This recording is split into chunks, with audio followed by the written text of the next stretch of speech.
Estão falando, ó. A editar só.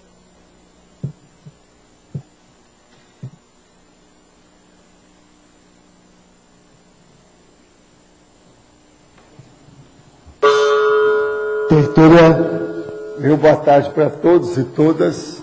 Hoje é dia 3 de maio de 2010, segunda-feira. O verbete é o 1556. 3 páginas, 42 logias e 7 máximos. O tema, eunuco intelectual. A especialidade, mental-somatologia. A definição. O eunuco intelectual é a consciência pusilânime, débil e impotente, submissa à neutralização intelectual por algum tipo de coação, repressão, ou poder do dinheiro, potência política, influência social, conjugal ou institucional, vivendo castrada mental-somaticamente. A pasmaceira autopensênica, a autopensenização inócua, a inação intelectual, o psicosedentarismo, a misopsiquia, a psicastenia, a sedentariedade mental, a inatividade somática predispondo à inatividade mental somática, a preguiça mental, a anorexia intelectual, o subcérebro abdominal, o branco mental, a cabeça vazia, a ergastenia, o vácuo intraconsciencial, o encéfalo hibernante, a hibernação mental somática, os travões intelectivos, os originais engavetados. Agora, as cicatrizes psicossômicas, as intrusões extrafísico-obnubiladoras e a parapsicose pós-dessomática. Agora, na argumentologia tem a caracterologia com 3 categorias de eunucos intelectuais mais comuns na socinha ainda patológica.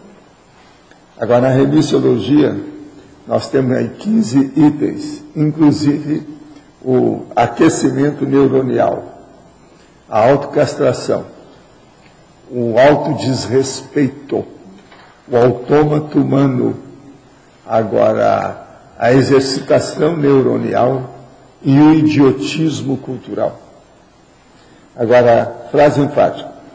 A condição patológica do eunuco intelectual, seja quando afetando o homem ou a mulher, é sempre merecedora de atenção por parte da consciência lúcida, interassistencial, proexista. Você conhece alguma vítima da condição do eunuquismo intelectual? Qual o posicionamento pessoal resultante daí? Então é muito importante o processo disso. Agora, o que é engraçado é que eu não coloquei o eunuquismo aqui na sinonimologia, preciso de pôr. Eunuquismo, para ficar igual, né? Eunuquismo intelectual. É o número 5 aí no caso. Agora, perguntas. Ontem, domingo, 2 de maio, pela manhã, uma amiga dessomou, muito jovem, aos 31 anos, vítima de câncer. Ela não tinha nenhum tipo de informação sobre a vida extrafísica. Existe alguma forma de eu ajudá-la? Você deve exteriorizar a energia pensando positivamente durante algum tempo. E depois deixa que ela siga o destino dela. Vamos ver o que dá. Agora, ponha energia no assunto enquanto você puder. Agora, gostaria de saber como auxiliar uma pessoa que dessomou sábado, 1º de maio. Olha, isso é outra pessoa, não tem nada a ver com a primeira, tá? Devido a choque séptico numa unidade de cuidados semi-intensivos. O problema é a mesma coisa. Põe energia nisso, terroriza energia, pensa positivo. E vamos ver o que os amparadores ajudam, a situação toda. Quando é lembrado assim, sempre tem alguma assistência por parte dos amparadores aqui. Outra, da forma que o eunuco é o homem privado de seus órgãos de reprodução sexual castrado com ausência de testosterona, no eunuco intelectual, qual é o elemento faltante que causa tal condição patológica? O excesso de estímulos visuais, internet, televisão, games, pode causar epidemia de sedentarismo mental nos anos futuros?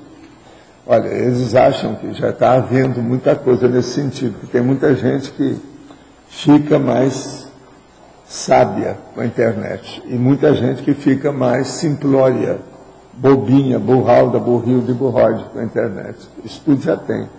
Já tem até classificação do processo de síndrome e outras coisas mais. Agora, o que é que falta para uma pessoa que entra no eunuquismo intelectual? Falta aí discernimento, intelectualidade, racionalidade, ponderação, lógica. Então, é a pessoa gastar o bistúrdio. Geralmente ela tem uma psicastenia, quer dizer, ela está cansada. O cérebro está cansado, ela não arranja hora para pensar nisso. Sendo que o maior cachaça, aquilo que pode envolver mais a pessoa e dar mais motivação, é justamente a intelectualidade. Então, essa é uma condição paradoxal das pessoas. E fica muito cansado com o processo, que é estafa mental, né? Intelectual. Então, o que falta aí, geralmente, é uma vontade decidida na pessoa. E a vontade, você sabe, se ela peca, é a voliciologia, tudo vai por água abaixo. Estou precisando de ajuda, pois não sei por onde começar. Já li alguns livros, mas gostaria de indicações. Por onde começar? O que ler? Que técnicas executar? Agora, tenho visão monocular, perdi o globo ocular direito totalmente há 10 anos. Há 15 anos realizo técnicas e projeções conscienciais involuntariamente. Somente agora tenho ciência da existência das energias dos veículos. Tudo isso acontece involuntariamente e geralmente quando me dou conta de estar em meu estado de psicossoma, sou despertado, levando-me a descrer em tudo que está sendo esclarecido nessa fase de minha vida. Olha, a primeira coisa, isso de você ter visão monocular não quer dizer nada. O Chico Xavier tinha uma visão monocular. Ele viveu 92 anos e fez muito trabalho intelectual. Inclusive escreveu a vida inteira, só com um olho só. De modo que o processo aí é você desenvolver e ter predisposição. Você melhorar suas intenções e colocar sua vontade funcionando. Uma vontade granítica, inquebrantável, positiva, siderúrgica, como diz a turma. Tenha isso e acabe com esse processo, vá em frente. Um olho já está ótimo.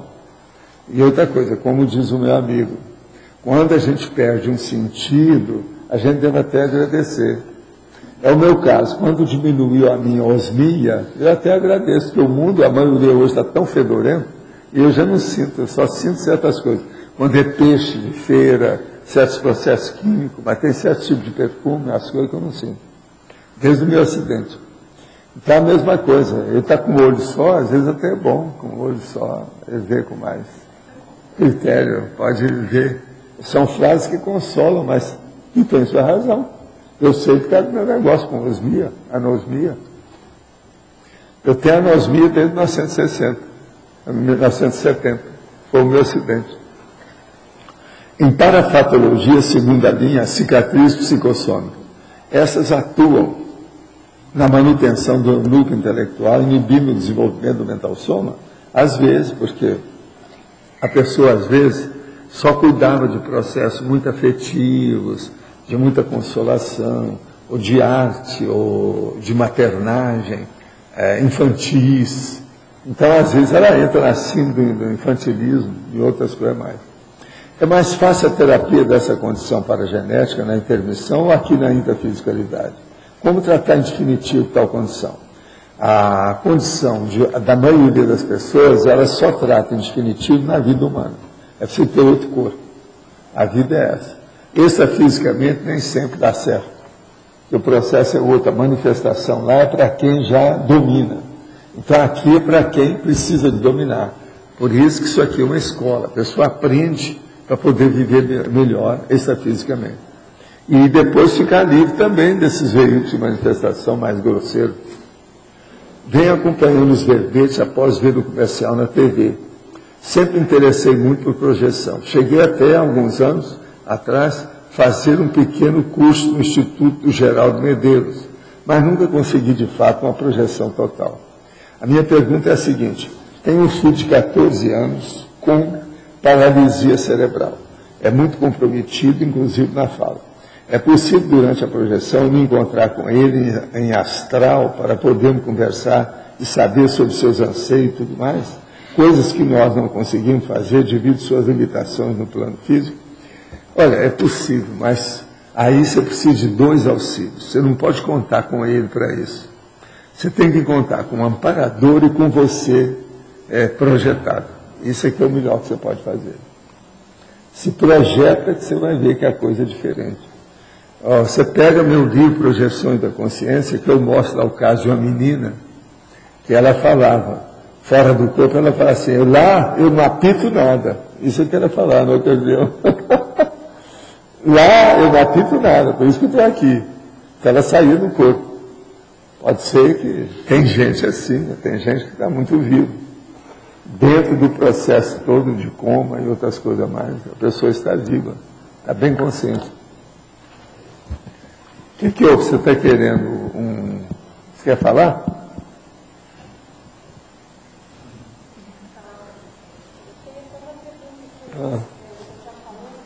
É sobre as cicatrizes psicossômicas. Como é que eu fiquei sabendo que você tinha uma pergunta? Você entende? Está vendo como é que é? Eu persigo um pouco, né, a Margarida. Mas, às vezes, eu fico sabendo.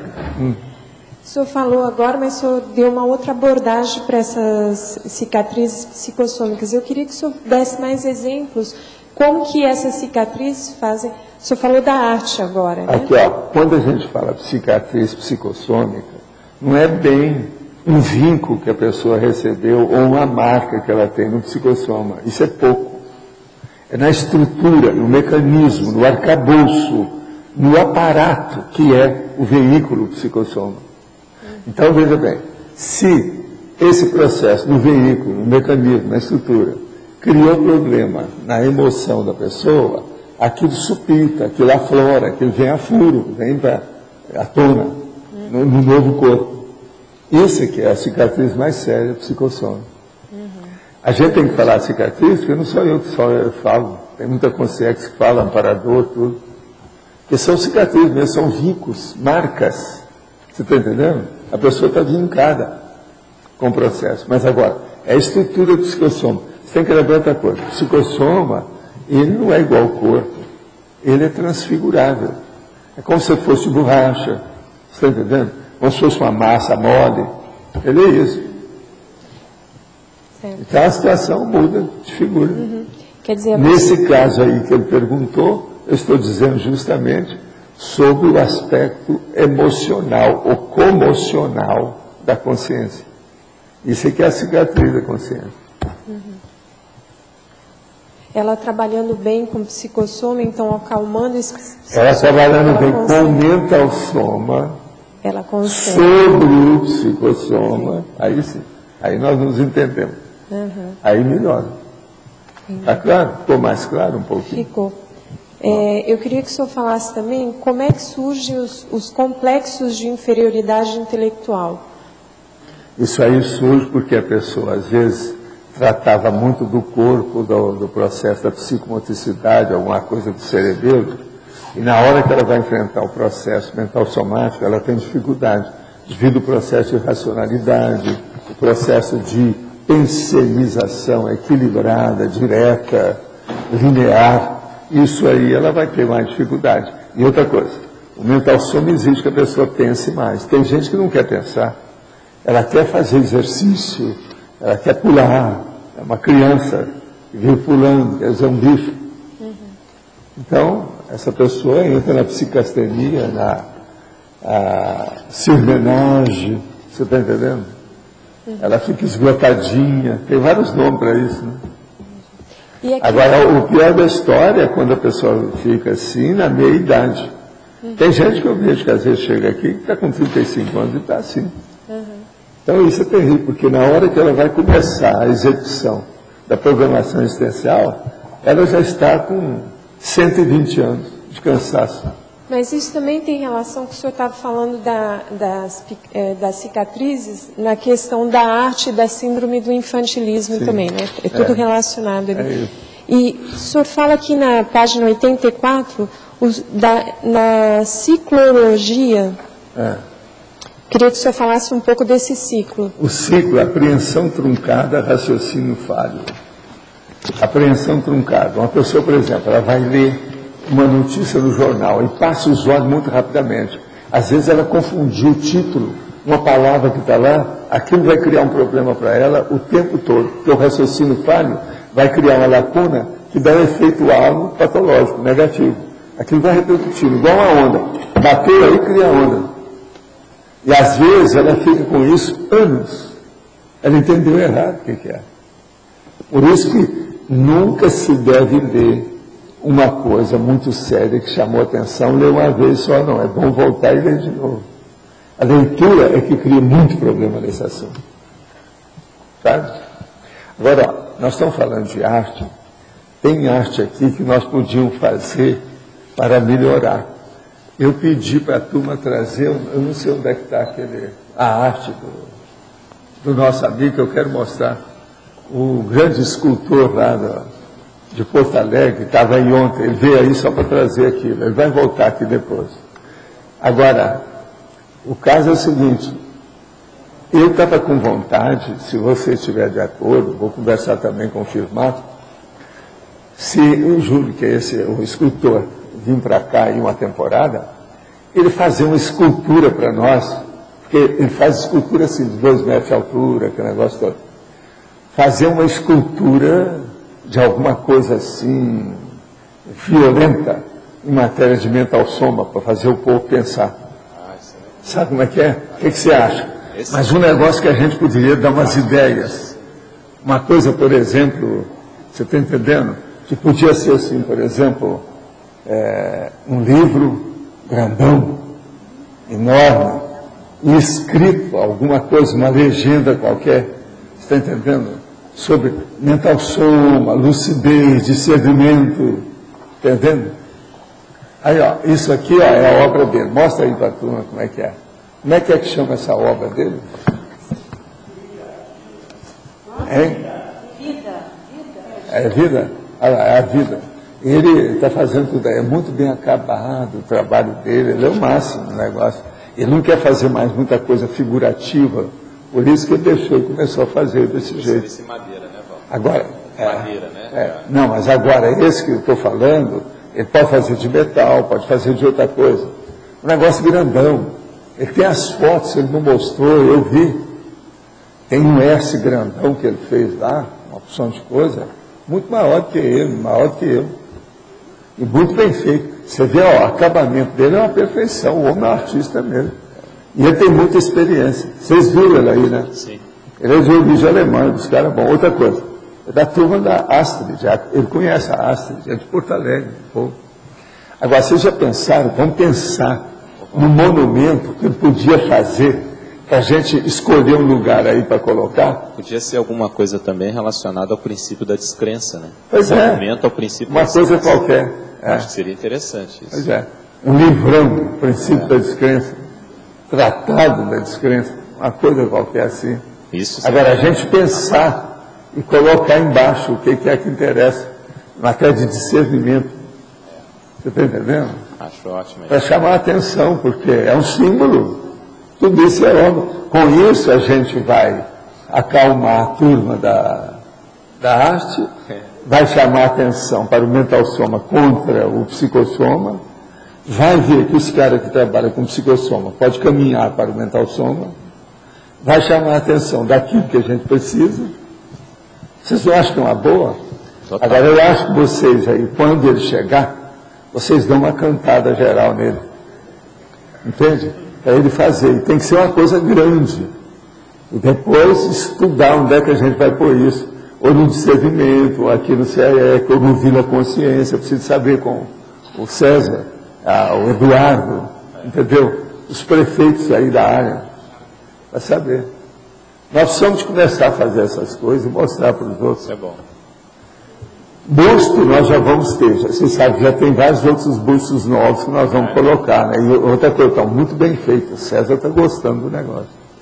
Que eu dei uma listagem para ele, que eu quero fazer 200 bustos, esse aqui era o meu plano, né? Isso ainda falta, né? Tem acho que 30 e tantos só, ou 40, não sei quanto, é muito pouco ainda.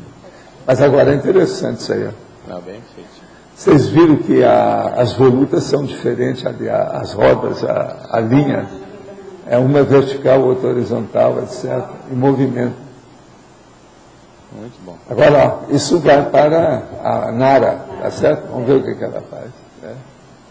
Agora, quem enfeita qualquer lugar uma obra dessa, enfeita, chama atenção. Pelo menos a menina fala, o que é isso? A gente brinca com o quê? O que isso faz? Vai ser o máximo. Sempre ajuda, né? Agora aqui, gostaria que o senhor falasse sobre a ocorrência de taquicardia durante a instalação do EV ou na participação de campos energéticos. É um fato comum? Pode indicar algo? O problema é o seguinte, a taquicardia ela é comum em qualquer coisa que se manifesta a energia com mais intensidade. Isso é normal, faz parte do serviço.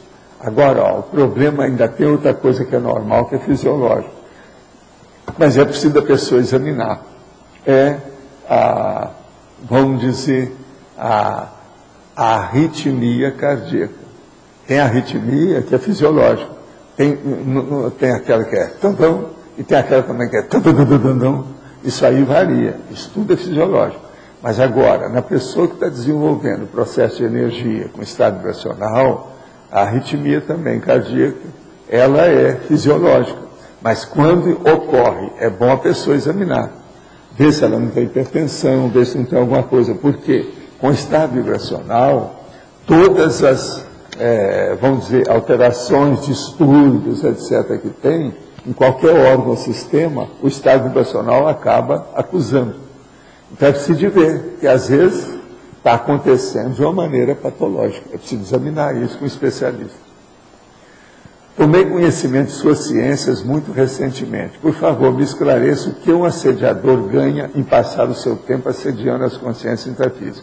Ele tem algum papel importante no processo de evolução? Tem, porque eles somos nós. Por exemplo, se você for olhar, aqui está cheio de intermissivista e eu considero que é o supra-sumo de todo mundo que eu conheço. No entanto, está cheio de assediador também. Nós somos assediadores uns dos outros, uma opção de coisas, isso faz parte do serviço. A evolução precisa dos assédios interconscienciais para chegar no universalismo da mega fraternidade. Isso não tem jeito. Agora, o que é que se passa? O que o assediador ganha? Ele ganha na manipulação das consciências. Assédio é manipulação de consciência. Ele faz isso através da energia. Ele vampiriza a energia. Ele usa a energia das pessoas para movimentar, porque extrafisicamente, se não tiver energia humana, é mais difícil para ele se movimentar, porque lá, quem é mais forte engole o outro, não tem jeito, não tem nada para esconder. Agora, então, como é que se passa? O que é? Uma síntese disso. A energia consciencial, ela é o dólar extrafísico, é a moeda, é o ouro, é a moeda de ouro extrafísica. É energia. Por isso, na própria evolução, é a energia que manda. Pela energia, você abre todas as portas, você abre o seu caminho, você faz as coisas melhor. Sem energia, você não faz nada no cosmos. De modo que é muito importante a gente dominar a energia. Outra coisa, se você tem muita energia, o assediador não chega perto de você. Porque ele não vai dar conta, você engole. Quem tem energia mais intensa e melhor, com melhor orientação, melhor intenção, engole a outra, que é mais fácil. É possível a consciência se reconhecer tão diferente do extrafísico, mais madura, mais metasomática, mais proativa, menos amedrontada que no físico? Sim, isso tudo é possível. Me sinto assim nas minhas experiências projetivas e, no entanto, intrafisicamente, embora reconheça alguns trafores, não consigo explorar nenhum terço das possibilidades que aparentemente se apresentam no extrafísico. Estudo é uma confusão, um auto-engano? Poderia me esclarecer sobre essa situação? Olha, é auto-engano, sim, do grande. E outra coisa também, você está tapeando você mesmo. Se você se sente assim extrafisicamente, por que você não é fisicamente? Eu, geralmente, falo uma coisa para a pessoa dispensar as bobagens. Então, nós chamamos isso de esnobação, banana technique, até uma cuspida você pode dar para esnobar uma coisa dessa. Mas o negócio é a gente dispensar aquilo que não interessa. No seu caso, o que você precisa é um negócio que eu faço assim, ó. Eu chamo isso de vergonha na cara. O que é que significa isso? Tudo é amigavelmente que eu falo aqui, as coisas. Não estou xingando ninguém, não. É só para mostrar a realidade. Mas veja, a vergonha na cara, você tem que prestar mais atenção no prioritário. Você está perdendo tempo com coisa secundária. Olha o prioritário que é isso. Veja bem, se uma pessoa vem, faz uma declaração pública dessa aqui para mim, que ela se sente melhor extrafisicamente, isso mostra que ela não está recuperando os cons. Os cons são as unidades de medida sua, as unidades de lucidez, medida da sua lucidez, o nível do seu esclarecimento, quer dizer, você é melhor do que isso.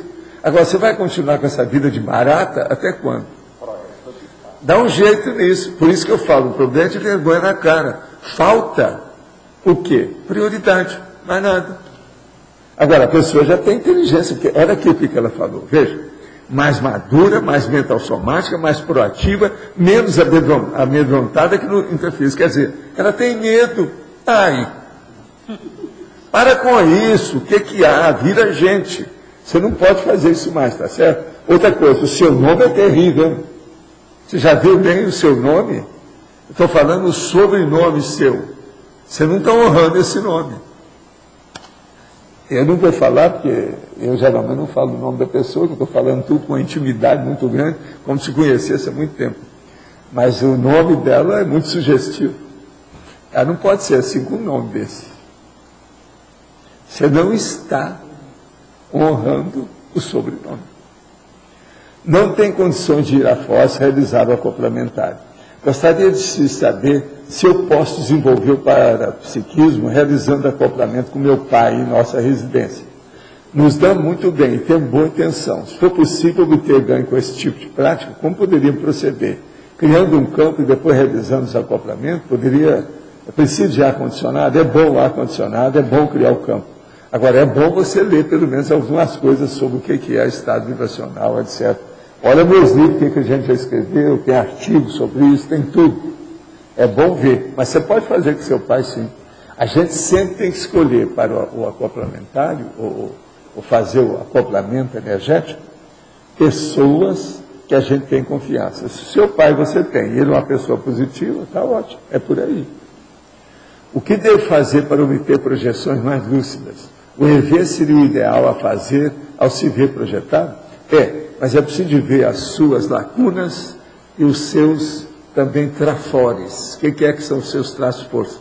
Para isso é bom você ler o livro Projeciologia e ver nas dezenas de técnicas que tem, aquelas que interessam. Geralmente a pessoa, para desenvolver, ela precisa de 3 técnicas. Quando uma não está funcionando naquele contexto, naquele dia, naquele momento evolutivo, ela usa outra técnica. Sim. Aqui na caracterologia, na página 85, você dá as 3 apresentações, os 3 tipos, né? Você fala do eunuco intelectual e científico. Hoje tem uma discussão sobre o processo da liberdade de cátedra, né? Que é justamente dentro de uma instituição o pesquisador ter uma liberdade de pesquisa independente dos resultados. Sou eu, sou o pesquisador independente. Justamente. Eu sou um pesquisador independente e dou banana para o resto. Em primeiro lugar, isso. Agora, abraço todo mundo e peço auxílio de todo mundo também, ao mesmo tempo. No Brasil, como em outros lugares, mas aqui também tem essa discussão porque, por exemplo, questões referentes a aborto, tem instituições universitárias que são de base religiosa, tipo a PUC. Não, existem umas coisas da universidade totalmente erradas. Por exemplo, eu fiquei sabendo de uma agora recente, que eu acho horrível, é falta de inteligência. Que as pessoas na universidade só podem publicar os seus textos com o nome inteiro. Ela não pode ter nome de pena. Entende como é que é? Não pode ter. Como é que é isso? Isso é uma burrice. Sabe por quê? Isso aí prejudica a pessoa. Um nome com 5 nomes, ninguém vai dar valor e aquilo dilui no meio dos outros. Deve ser 2 nomes que é o correto. Nome do plano. Agora veja, uma pessoa vai defender uma tese, não pode reduzir o nome, tem que ser aquele. Quer dizer, que para funcionar na universidade, a pessoa teria que mudar o nome. Ela tem 6 nomes, então ela passa para 2 e pronto. Ela chega lá com aquele nome novo. Quer dizer, errados. Isso é que os PhDs estão cada vez mais piradões. Você está entendendo? Isso aí está errado. Isso é uma bobagem enorme.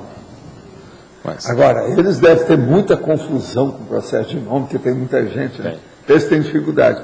Mas a dificuldade vem de ser da pessoa. Se ela arranja 2 nomes e arranja um outro que é o xará dela, que os nomes são iguais, o problema é dela, não é da instituição. Deixa para as pessoas resolverem. Você está entendendo a inteligência do negócio? A falta de inteligência. Aí, no caso, a falta de inteligência do negócio. Mas, então, a minha sugestão é... Não poderia entrar na fatologia essa questão da liberdade de cátedra, porque tem relação com isso. Por exemplo, a questão de células tronco. Eu já escrevi sobre isso há muito tempo. As células tronco tem universidades que não permitem. Tem artigo meu, tem isso. Agora, a Rosa já está anotando lá. Tá, e outro, aí já é uma dúvida, na página 84, você já falou muito sobre isso, mas eu queria que você pudesse ampliar a diferenciação na trinomiologia, da lavagem subcerebral da lavagem cerebral. E também por tabela paracerebral. Se você fizesse bem a diferenciação de cada um desses. A subcerebral é aquela que vem com a pessoa, geralmente no porão consciencial, vem nas ideias inatas e ela sai, ela é extraída da paragenética. A paragenética é que influi. Então, já tem aquele recalque ou uma inculcação que vem de retrovidas da pessoa. Isso é a subcerebral, é muito comum.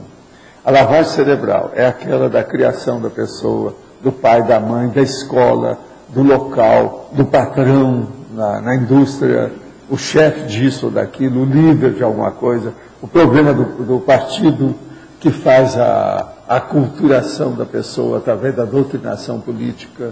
Isso aí é a lavagem cerebral. A lavagem paracerebral é a do assediador, aquele, por exemplo, da pessoa pusilânime. Ela vem, fez um curso intensivo, começa a praticar TENEPS. Na hora que ela pratica, começa a aparecer, vem a pessoa do passado, descobre, vê que é e começa a fazer pressão em cima dela. Ela aí recua. Isso é a lavagem paracerebral. Entendeu? É a maior. Estou dando uns exemplos bem óbvios dentro da história que você pode perceber. Até certo ponto, da forma como você definiu a subcerebral, também já vem no paracérebro da pessoa, né? Já está instalado. Não, tudo é paracerebral. Que vem a retrovida. Qualquer coisa que você falar sobre consciência, tudo tem o paracérebro. É esse que manda, não é o cérebro. O cérebro é o maior objeto físico que existe no cosmos. Físico. Mas isso não é nada. A consciência é a maior realidade do cosmos. E o paracérebro é a consciência. O mental soma é a consciência. O paracorpo do discernimento é a consciência. A vontade é a consciência. Tudo isso você pode colocar na semântica como se fosse sinônimo. Então, se você for entender, você vai ver que eu tenho minha razão de separar subcerebral, cerebral e paracerebral. Justamente para antes, durante e o depois. Mas da então, história nesse também da vida caso, humana. para a gente poder apontar, aquela pessoa passou por uma lavagem paracerebral, seria nessa vida que o assediador ali atuou. Agora, ó, vamos agora falar uma coisa maior, embolar seu meio de campo. A maioria das pessoas que aceitam, ou que se submetem, ou que ficam genuflexa a uma lavagem cerebral, é porque elas já trazem uma lavagem subcerebral. Então, por exemplo, a pessoa que é de uma seita ou de uma religião, um judeu que está há milhares de anos, como dentro do pan-judaísmo. Essa pessoa, ela já veio assim. O islâmico, também, a mesma coisa, idem, que esse aí já tem mais de 1 milênio dentro da história dele. Então, veja, isso aí é uma lavagem mais enraizada, entende? A coisa mais profunda, mais séria. É uma automimese da lavagem cerebral. Está só se predispondo. Você acha que uma pessoa vai ser gestante bomba só nessa vida que ela tem? Não, aquilo ali está predisposta a muita bobagem dentro do processo do fanatismo religioso. Agora, por exemplo, no caso do Swedenborg, até certo ponto, também havia essa predisposição, né? Não, ele, para mim, ele estava cansado. É a mesma coisa do Allan Kardec. Chega numa certa idade, a pessoa cansa, ela joga fora. Ela desanima. É o desamo. Dá um desamo. Ela quer dizer, ela não ama mais, ela desanima. Desamo. Você entendeu como é que é? Para mim, o caso do Swedenborg foi isso. Ele estava cansado demais, já tinha estudado demais, já tinha feito coisa de tudo quanto é jeito. O homem era uma máquina, ele mesmo. Chegou a um certo ponto que ele... Deu tilt. Deu tilt pela saturação. O processo de saturação é muito sério. Entende? A pessoa tem que manter isso aí. Por isso que eu acho importantíssimo, para manter um equilíbrio ininterrupto, constante, o tempo todo, nas várias fases da vida humana, sem energia, não vai não. Por isso que eu acho, quanta gente de idade, quando eu fui deixar o Espiritismo, eu chegava e falava que o povo tudo admitia e falava assim, Valdo, eu não tenho mais força para isso, fica para outra vida. Isso é um monte me falando, espírita, reconhecer tudo que é que eu estava fazendo. Outra coisa, admitir igual eu, que Allan Kardec estava cheio de erro, que J. Cristo é tolice infantil, mas não adiantou. Eu disse, não, eu não posso, não estou mais com ânimo. Graças. Agora, vi isso com homens e vi isso com mulheres. Agora, a maioria são homens, cansados. Entende? Então, o que você vai fazer com uma pessoa dessa? Você tem que abençoar, agradecer, etc.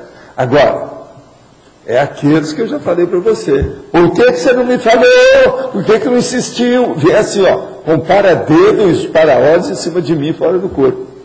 Eu falei assim, eu fiz o que eu pude. Igual o nosso amigo lá que falou assim, mas eu não tive oportunidade. Ele falava desse jeito, eu não tive oportunidade, nem tenho atualmente oportunidade para me dedicar a isso. Essa oportunidade, tempo, ensejo, entende? Chance, quem faz somos nós. O tempo não manda na gente, quem cria o tempo somos nós, que é isso. Então veja, isso aí não convence. Entendeu? É uma saída que não convence, essa, da pessoa não ter oportunidade. Agora veja, o que eu estou falando para ele é o seguinte, o Léo tem acompanhado alguns casos que têm acontecido comigo.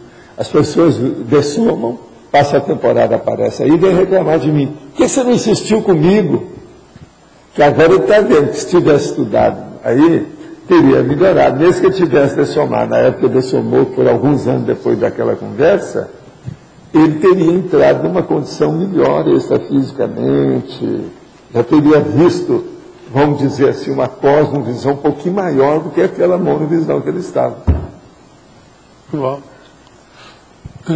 Eu andei pesquisando essa questão científica de pesquisa, inclusive tem material no Holociclo, Cosmograma, livros, tudo, que a pesquisa científica ela depende dos grandes conglomerados, a maioria inclusive é belicista e com todos os interesses escusos no meio, isso está confirmado, principalmente Estados Unidos. Agora, eu poderia dizer, ser um lucro intelectual científico, isso aí é a maioria. A maioria. É a maioria. Você está chegando à conclusão correta, é isso aí. A ciência convencional é isso. O cara é eunuco, por quê? Ele se castrou. Você está entendendo? Ele não estuda ele mesmo. Ele não vê o prioritário para ele. Qual o prioritário para ele? A evolução dele, o bem-estar dele. Ele vai falar assim, não, mas eu estou fazendo alguma coisa a favor dos outros, mas você podia fazer muito mais se fosse mais esclarecido. Você vai ter prioridade. O problema da conscienciologia é um só. É a maior prioridade que a consciência pode buscar em matéria de cognição, de conhecimento, de pesquisa, de investigação. É estudar a si mesmo para ajudar todo mundo. Não é só o ego. É o policarmo, é todo mundo. E esses então, isso é a prioridade máxima. Esses autores eu já escrevi há muitos anos o seguinte, conscienciologia, mega prioridade máxima. Os autores que eu li também destacam que não existe liberdade de pesquisa, isso é ficção. Então, eles, agora, tem tanta gente... Começa pelo erro da ciência convencional, da pesquisa não participativa. Isso é impossível, isso não existe. Pesquisa não participativa não existe. Só da pessoa pensar na coisa, já julgou o pensene dela em cima daquela coisa. Se for um ambiente, uma pessoa, uma instituição, um lugar... Está tudo envolvido pela energia. A pessoa está participando, aquilo faz parte do problema. Porque o pesquisador ele depende do dinheiro dos financiadores. Se os caras quiserem entender isso aí, eu dei para assim, vamos usar agora um exemplo, uma metáfora. Você é capaz de julgar futebol durante lá os 45 minutos, depois outros 45 minutos, sem nenhuma gota de suor? Mesmo que você seja goleiro, você consegue? É a mesma coisa aqui. Como é que você é capaz de fazer uma pesquisa sem influir no objeto da sua pesquisa? Que besteira é essa? Você transpira energia. A transpiração energética envolve tudo e acabou. E é por isso que é importante a gente começar a estudar energia, encapsular as coisas, encapsular as pessoas, encapsular a gente. Isso é importantíssimo. O problema nosso é o seguinte: se tivesse um jeito de aquilatar ou sopesar a força da energia de cada um, isso é que seria ideal. Colocava uma balança ali na entrada para saber tantas de energia. Bom, você está entendendo? Tantos erg conscienciais. Aqui. O desânimo em si já é uma pusilanimidade? É covardia, é suicídio, é fuga, é a retirada da laguna. Esse é o desânimo. E da onde que vem ele? Não, por quê? Aqui, ó, só raciocina comigo. O que é a consciência? Consciência é vitalidade, movimento. Se a pessoa desanimou, é porque entrou numa inércia. Se ela entrou numa inércia, ela parou. Se ela parou, ela regrediu. Acabou a vida. Sim. Tem uma parte já, um percentual da vida dela e foi embora. Ela está servindo para quê? Só para comer churrasco? Dormir? Mais nada. Tá, mas qual que Tem um cara que veio falar para mim: Valdo, esse negócio que você fala de sexo diário, isso aí está tão longe para a minha realidade.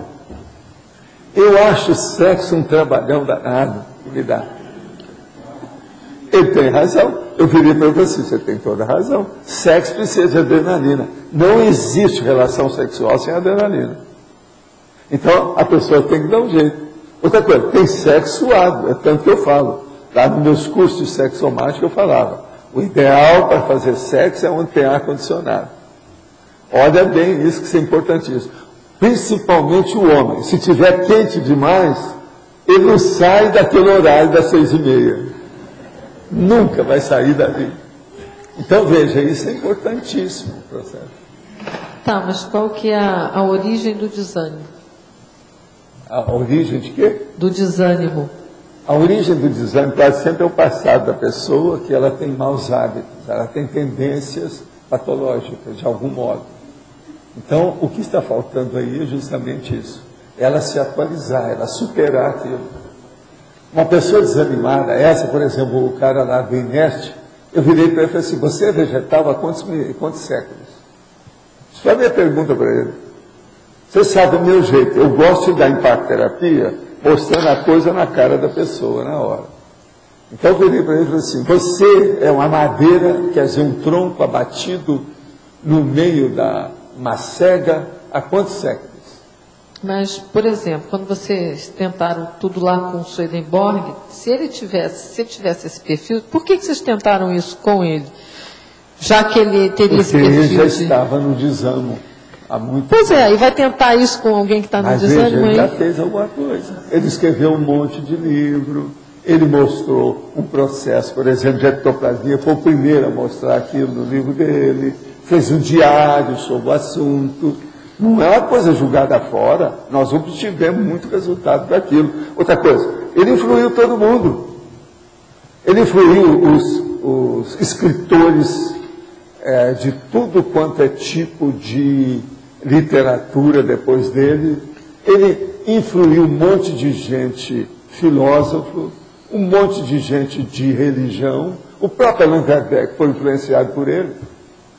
Você está entendendo? Todo mundo. Quer dizer, e não foi por causa das máquinas que ele fez, a inteligência científica dele, fora de série da época, nada disso. Foi por causa dos livros que ele deixou sobre projeção consciente, saída do corpo, aquelas coisas todas. Não é assim julgado fora. Agora, o erro dele é que ele não assumiu o 100%, né? Qual o percentual que ele ficou? 51%? A gente não sabe. Mas, de qualquer maneira, ele fez alguma coisa, ele deixou a marca dele, ele vincou a história com a passagem dele. Outra coisa, ainda existem as fundações Swedenborg. Eu participei disso nos Estados Unidos, participei em Londres, entendeu? Bren Hatching, na Pensilvânia, uma das maiores que tem, que tinha muito dinheiro, muita gente ajudando. Até hoje eu vi isso tudo. Agora, tem as bobagens, né? Nova Jerusalém, essa nova seita que foi criada através do negócio dele, mas é a vida. Tem até igreja no Rio e tal. Eu falei para os caras de lá, veio até bispo dos Estados Unidos para conversar comigo, bispo da igreja. Porque eles viram que eu conhecia as coisas do Swedenborg. Agora, eles falavam para mim o seguinte: eu não entendo você. Tudo indica que você leu todos os livros, em inglês, leu em outros idiomas, leu em português, tudo quanto é livro que tem. Mas você fala certas coisas que eu não li em livro nenhum. Foi assim, Bidu, né? Bidu. Está entendendo? Agora, valeu, né? Swedenborg, uma grande personalidade. Agora, eu virava para ele e falava assim: eu sou do grupo Swedenborg. Eu participo da equipe do Swedenborg. Meu caso é esse. Por isso que a gente fala tanto dele. Tento, mas não sinto é ver fatos desagradáveis que aconteceram comigo há muitos anos e não tive coragem de desenvolvê-los na época. Hoje tenho dificuldade de me perdoar. Existe alguma maneira de me libertar disso? Sim. Esqueça o passado e começa a vida nova hoje. E vamos fazer uma reciclagem para valer. Agora, ó, uma coisa boa é pegar o Conscienciograma. É um livrinho que tem por aí. Qualquer coisa é só ver onde é que tem. Tem os dados aí eu não sei, talvez era o caso de falar para essa pessoa.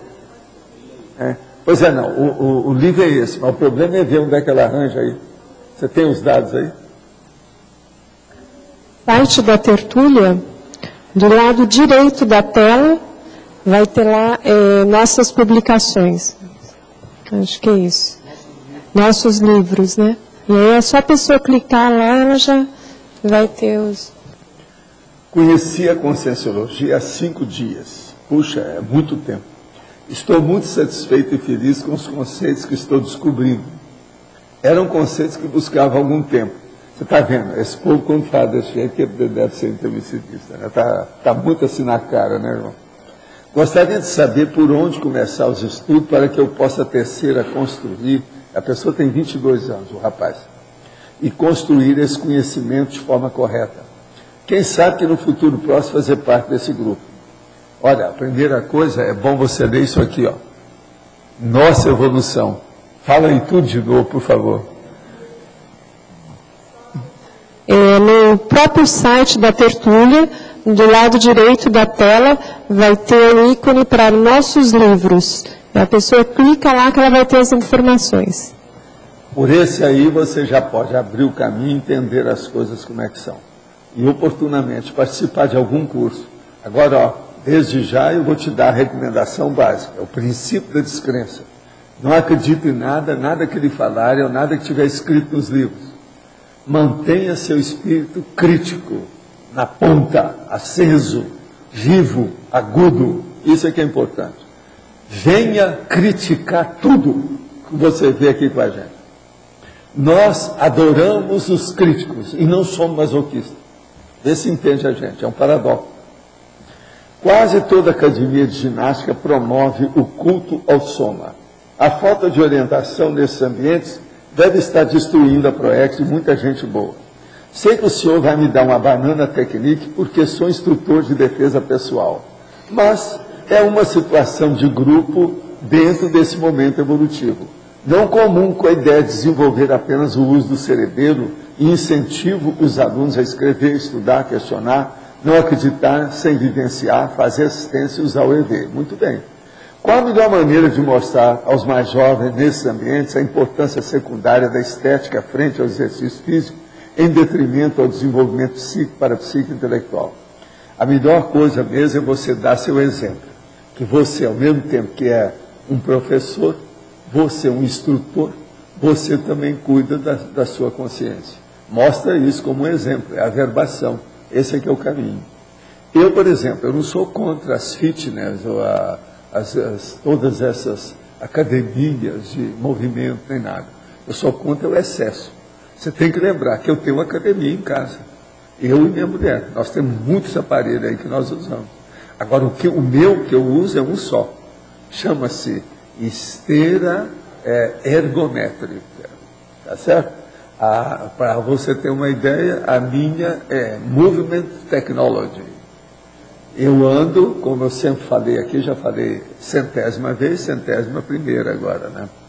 Eu ando meia hora, 5.1.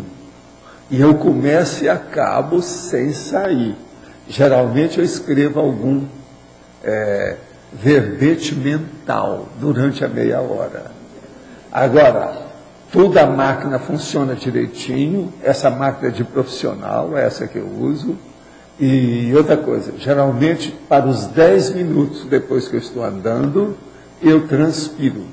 E a coisa mais séria para transpirar, se estiver fazendo calor ou qualquer coisa, tem que transpirar no deltoide, que é essa que é a marca que eu tenho para mostrar que o negócio está funcionando. E outra coisa, você tem que sair depois de meia hora ou 45 minutos, sem pensar que está andando nas nuvens. Tem que ser normal. Eu saio, eu estou em forma. Por isso que eu estou em forma aqui, ó. Toco qualquer coisa. E sempre é assim, tem que ser assim, é o ano inteiro. É o jeito, não tem outro jeito. Agora, ó, isso ajuda uma opção de coisa. Ajuda você a transpirar mais, você se desintoxica, seus intestinos funcionam melhor, todo o processo de transpiração, a desintoxicação, você se sente melhor. Agora, tem que ter um bom banheiro, um bom chuveiro. Outra coisa, eu exteriorizo energia fazendo isso tudo aí, o tempo todo. E eu mexo também com os braços quando eu ando. Eu já expliquei aqui como é que é. A cada 10 minutos, eu levanto, no mínimo, eu levanto um braço e movimento assim, ó, o braço bem estendido. E movimento 22 vezes. Cada vez, em cada passada, uma vez. Entende? Eu faço isso várias vezes em meia hora. Com isso, eu movimento a parte do tronco, a parte de cima aqui, ó, que a gente está andando. Outra coisa, 5.1. Na minha idade, é preciso ter cuidado. Se uma pessoa tem a minha idade, mais de 70 anos, terceira idade, é preciso do médico ver se ele pode andar na esteira com essa velocidade. Tem que ir com calma, porque tem que ver a pressão da pessoa, uma opção de coisa. Eu não altero nada com esse problema. Os meus batimentos cardíacos, no máximo, chega a 70, 75. Eu mantenho tudo, por causa dos remédios, do jeito que eu uso, a vida que eu levo. De modo que você está ótimo. Outra coisa, o nosso amigo hoje não está aí, né? O nosso chefe também o Eliel não está aí, né? Se o Eliel tivesse, era o caso de ele falar aqui também, ó. Nós estamos aqui, ó. Se você aparecer por aqui, você vai procurar Eliel, que ele é seu colega de turma, de serviço, de trabalho, de profissão. Como desenvolver o parapsiquismo praticamente, sobretudo a clarividência? É possível em uma vida? Sim, tudo isso é possível. Depende da motivação e a dedicação da pessoa. A sua performance depende da sua vontade. É preciso examinar, mas tudo isso é possível. Agora, tem que ler um bocado, tem que participar de cursos e outras coisas mais. Como você está querendo, falando em clarividência, tem que vir também para complementar, participar aqui dos cursos. As minhas projeções eram frequentes quando jovem, promovida pelos amparadores. Isso aí são milhões assim. Depois entra em recesso, não tem mais nada. Hoje eu estou com 64 anos, já há muitos anos que isso não ocorre comigo. Como devo proceder para dar continuidade ao fenômeno? Volta tudo ao que era. Quem foi rainha é sempre majestade. Pensa nisso. Faz força que você vai voltar à mesma situação e agora com muito mais lucidez, com maturidade, sabendo o que você quer e dando valor para o processo. Professor, na fatologia o senhor coloca Melin, né? Na parafatologia coloca parapsicose pós-dessomática. Aqui o mais forte nesse contexto do núcleo intelectual não seria a própria Melex em si? Então seria mais forte a Melex nesse caso? Não. Tem parapsicótico que não tem nem Melex. Ele está tão perturbado que ele não chega a ter melancolia. Outra coisa, tem os catatônicos extrafísicos. Que esse cara aqui não mexe. A Melin, no caso do núcleo intelectual... Tem os comatosos extrafísicos. Mas no caso da Melim, tá, ele ainda teria cura, né? Seria até positivo para ele se chegar a Tudo Melim. tem cura. A Melex... Começa por aí. Esse negócio que a gente fala, com uma doença não tem cura. Isso é do ponto de vista humano, é da medicina atual, que não tem cura. Mas tudo tem cura, porque o processo é evolutivo e o holossoma é curável. O soma não, por isso que é que morre, por isso que desativa. Mas o holossoma é curável. E se cura, a cura maior que existe é a hora que fica só mental soma, que a pessoa vira consciência livre. Isso é a maior cura, a maior terapia que tem. É o que você estudou. Como é que chama? Você falou. Não, ela tem um nome para isso. Mega. Como é que é? Ela já esqueceu o verbete dela. Eu vou falar qual é o verbete. Não, pois é, miriaédica. Não, mas é que eu poderia ler aqui, que eu estou com tudo aqui comigo. Para não haver reclamação. Eu estou trazendo todo dia. Agora, está aqui, ó. Está no meu camarim aí, ó. Qualquer coisa, a gente estuda o negócio na hora. Miriaédica, explica o que é isso aí, vai. É bom, é uma ótima oportunidade para pouco que você estudou. A consciência miriaédrica é aquela que já desenvolveu, quer dizer, o miriaedro é uma expressão, né, matemática. Que chegou é até o serenão no fim e está virando consciente, não é isso? Então é um poliedro de mais de 10 mil faces. Então, 10 mil decibéis de energia. A consciência miriaédrica, ela é uma metáfora para dizer que a consciência que já desenvolveu muitos atributos, muitas possibilidades e está se aproximando aí, é um serenão que está se aproximando da CL. Mas a hora que o senhor falou, eu estava meio perdida, porque eu fiquei imaginando, sabe o quê? O holossoma é igual uma feridinha que vai, quando cria aquela casquinha, que a casquinha solta, que você está ficando boa do ferimento. Aí eu fiquei imaginando o soma caindo, uma casquinha, o psicossoma, outra casquinha saindo. A imaginação dela é violenta. É uma matemática imaginativa. Aí eu estava perdida, por isso que eu não achei a consciência miriaédrica, eu estava em outro mundo aqui. Agora, ó, você precisa de ver depois o artigo lá do nosso GGG. É o máximo aqui, é do Lula, ele está muito bem escrito. O homem escreve muito bem. Ele escrevia no jornal Valor Econômico, né? Agora, esse artigo é bom vocês lerem. Aqui a maioria divide ler. Como está bem escrito. Professor. Como ele sabe escolher os adjetivos para colocar dentro. E é um processo jornalístico, todo mundo entende aquele processo dele. Escreve muito bem o homem. O artigo é o tal 9999999 do Lula. É só procurar o nome dele e procurar Lula, que você vai achar o artigo. Aqui. Está tudo lá, porque está na internet. Professor, letra B, Sim. aqui em cima. Eu gostaria de tirar duas dúvidas com a senhora. A primeira é com relação à maniologia, na página 84. É a segunda. A lacuna do combate pessoal à fracassomania. Isso. Essa lacuna quer dizer que a pessoa ela não tem garra para enfrentar as dificuldades, os fracassos, ela se acomoda. Então ela está semi-morta. Isso aqui é a maneira. Ela é semi-morta. Ou seja, ela conhece os fracassos, mas ela não enfrenta, ela se acomodou. Não quer saber de mais nada. Então é aquela pessoa que está fumando, Não o tem médico já garra. mandou parar, ele não para. Entendeu? Então ela tem Pagou consciência. para não tomar mais o shopping no fim da semana, ele continua do mesmo jeito. Talvez seja um caso. Entregas baratas. Então, Sim. a gente fala que essa pessoa já está na avenida da saudade. Então, a gente pergunta para ela, você quer ser enterrado ou quer ser cremado? Você vai doar órgãos? Nossa, Tem que ser na hora, assim, falar na cara, que é impacto terapia. sim. É Eu isso. falo com essas pessoas bem na cara, a hora que eu vejo o que é. De- Às vezes é a única saída que tem para a pessoa dar um jeito de levantar, de reagir, de melhorar, de reciclar. De uma certa forma, isso é mais grave, porque a pessoa tem consciência dos erros, dos Pois é. fracassos e não tem aí um apelo de alteração. Então é mais sério que aquela pessoa que não tem consciência e não aquilo que eu conhece. falo aqui, ó, é aquilo que eu falo, na cara. Sim, Falta vergonha na cara. sério. O negócio todo é esse. A pessoa não fica mais ruborizada hora nenhuma. Ela já perdeu o pudor de tudo há muito tempo. Entendeu? É como se fosse uma catalepsia perante os aspectos da própria vida mesmo. Agora já está quase catatônica dentro da situação, não faz nada mais. Entende? É uma espécie de depressão? Não, a depressão pior, né? Sim. Porque aí é uma depressão intelectual, emocional, tudo junta, que já ultrapassa o processo da depressão. Porque a depressão a pessoa está sofrendo e acaba os outros, ou ela procura alguma ajuda para tomar algum remédio, alguma coisa.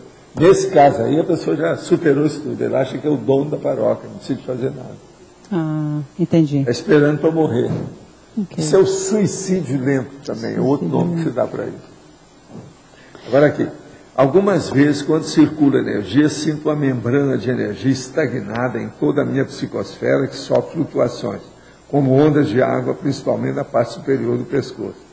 Isso seria simplesmente o peso do óleo pensene em minha psicosfera ou seria atuação de assediadores? É a atuação de assediadores mesmo. É o que você quer saber. Outra coisa, olha como é que a pessoa fala. Ondas de água, principalmente na parte posterior do pescoço. É onde os assediadores usam mais a pessoa. Tem que superar isso tudo, exterioriza energia, dá um jeito. Desconfie, olha o desconfiômetro, aí tem que ligar o para-desconfiômetro. Do lado direito, embaixo na barriga, fora do umbigo, mais ou menos 10 centímetros. Aí é que tem o desconfiômetro, liga aqui, ó, que é perto do fígado. Entende como é que é? É o desconfiômetro. Esse é o para-desconfiômetro. Então ele é atrelado diretamente do psicossoma, o para-desconfiômetro. Foi criado na semana passada pelo Rocha. Não é isso lá? A gente poderia dizer que a gênese do eunuco intelectual seria medo ou seria mais a falta de inteligência evolutiva em si? O que seria a principal causa? A falta de inteligência evolutiva, isso é o mais generalizado, né? É o que nós chamamos da consciênsula.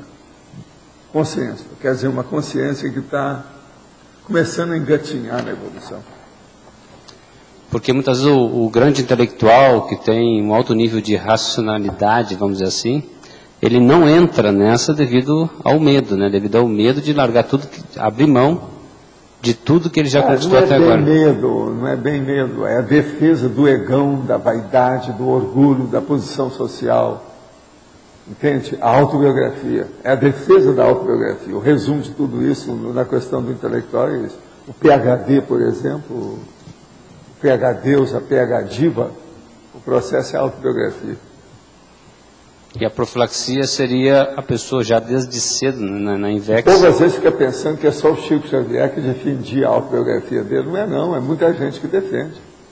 E outra coisa, até um certo ponto está tudo certo, a gente tem que defender a vida da gente. É o serviço que a gente fez.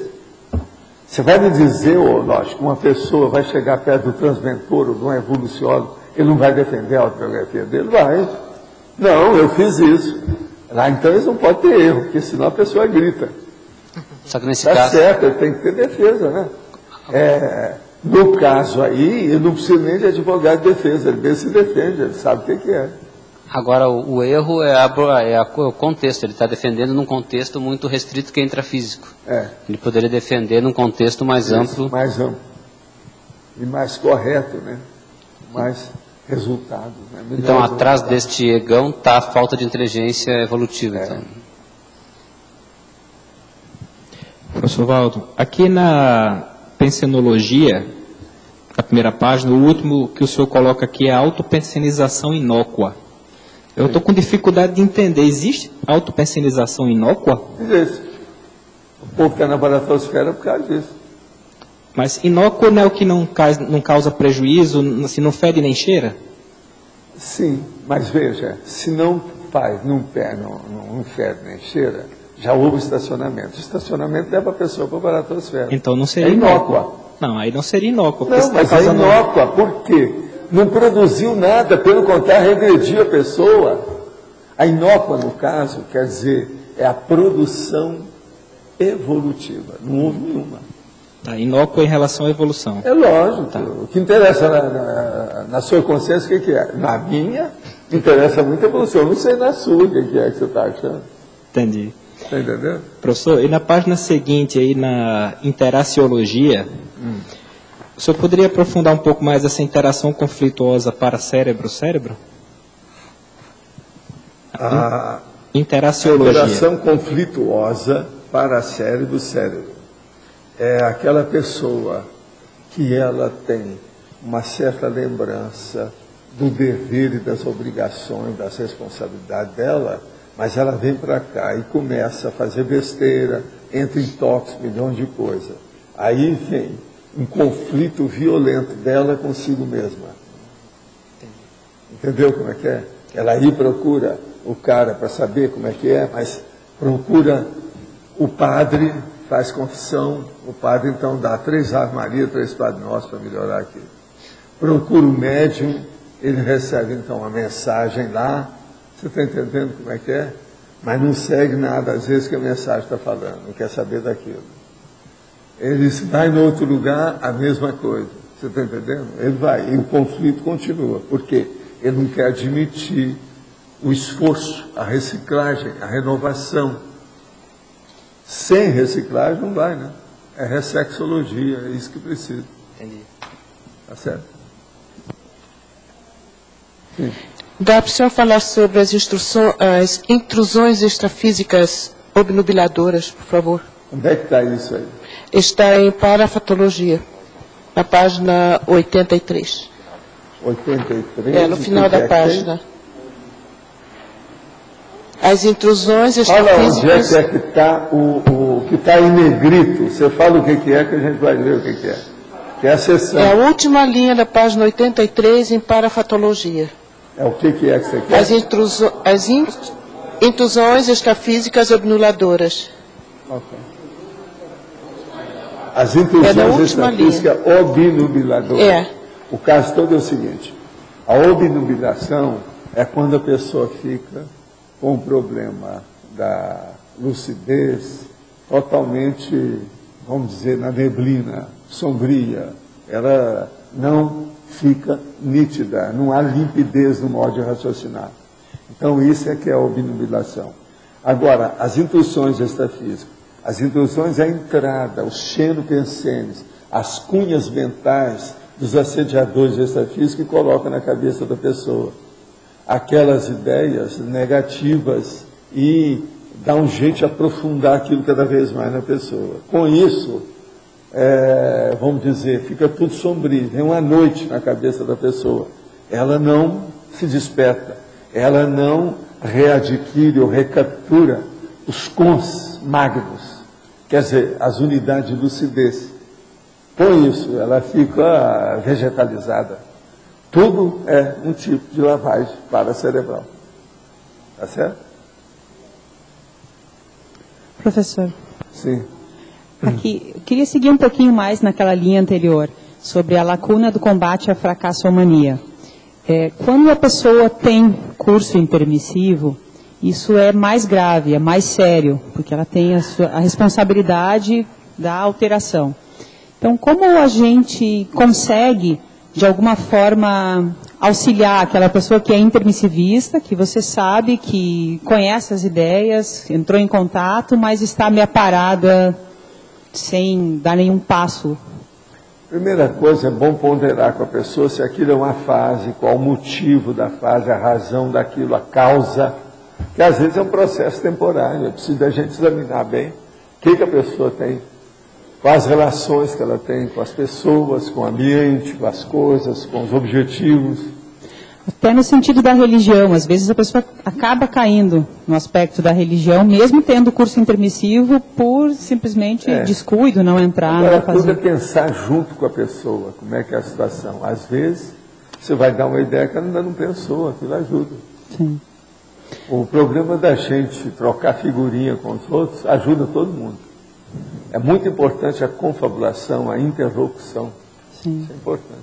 Um outro aspecto diferente disso, sobre a mega sinalética. Ontem a gente estava discutindo com um grupo a questão da mega sinalética. O que seria especificamente a mega sinalética? É aquela sinalética... Pergunta para a pessoa. Não, agora, mas... generalizadamente, para você definir. é aquilo que dá mais força, autoconfiança e autossuficiência para a pessoa do ponto de vista multidimensional. Que ela não tem nenhuma dúvida, que é... Não, que dá mais força. Não. O negócio não é ter dúvida. Dúvida todo mundo tem. Até você ser serenona, eu acho que vai ser difícil você não ter dúvida. Agora, o processo é que você já tira tema, você já começa a limpar a situação. As dúvidas que você tem não são mortificantes, não são amargurantes. Elas não chateiam você. Então, isso é outra coisa. Eu tenho um monte de milhões de dúvidas sobre as coisas, eu estou pesquisando, que eu não sei. Não, mas eu me referia... Mas isso não me afeta, eu durmo bem à noite. Sim, sim. Não, mas ao sentido da mega sinalética. A pessoa é aquilo que tira ela do buraco, mas que ela não tem nenhuma dúvida a respeito. É aquilo que dá autossuficiência para a pessoa. Sim. Você acha que eu tenho... Qual que é a minha mega sinalética? Você acha que eu sou um cara muito confiado no Valdeira? Tem um cara aí que eu confio muito, chama Valdeira. Você acha que eu sou confiado nele? Qual é a mega sinalética que eu tenho? Eu devo ter, né? O que você acha?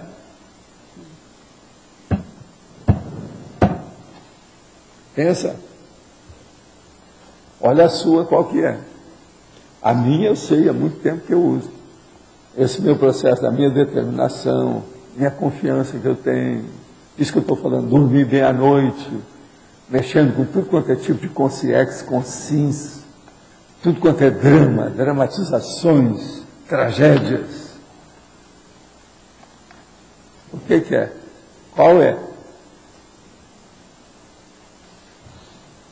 A mega sinalética, no meu caso, a base de tudo é de energia.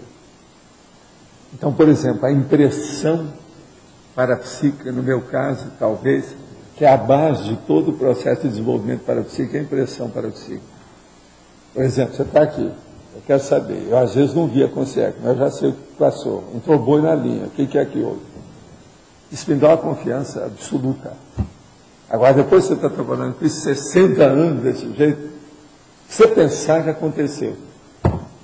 Tudo quanto é precedente eu já sofri, já vivenciei, já enfrentei, e houve alguma solução, porque eu estou vivo.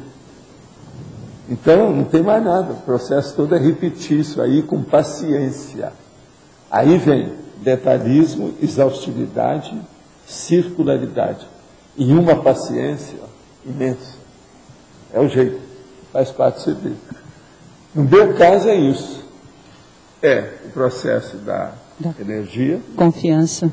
Que me dá confiança a partir da percepção ou paraperceptibilidade impressiva.